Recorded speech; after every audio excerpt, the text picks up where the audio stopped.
Today we're gonna do a hazelnut cake. All you need is 5 eggs, 200 grams of grinded and roasted hazelnuts, 50 grams of grinded and unroasted hazelnuts, a small cup of hazelnut pieces, 95 grams of brown and 95 grams of white sugar, 250 grams of flour, as well as 250 grams of soft butter, 2 packs of vanilla sugar, 1 pack of baking powder, and 120 milliliters of milk. At first, stir the butter with the white and brown sugar and the vanilla sugar. Then add the 5 eggs one by one.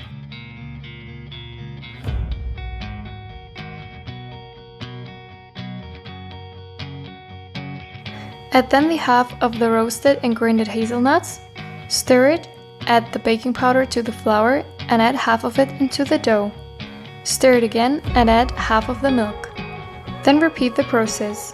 Add the other half of the grinded and roasted hazelnuts as well as the unroasted hazelnuts.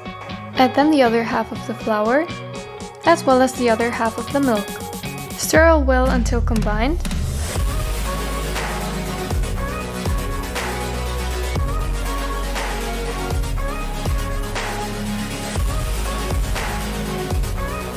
If you prefer to have a crunch in your cake, you can roast some hazelnuts with brown sugar in a pan.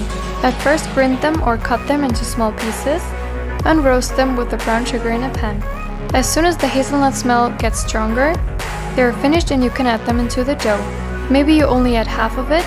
You can later add the other half for the decoration. Stir the dough one more time, put it in a cake tin, and let it bake in the oven for about 30 minutes at 180 degrees.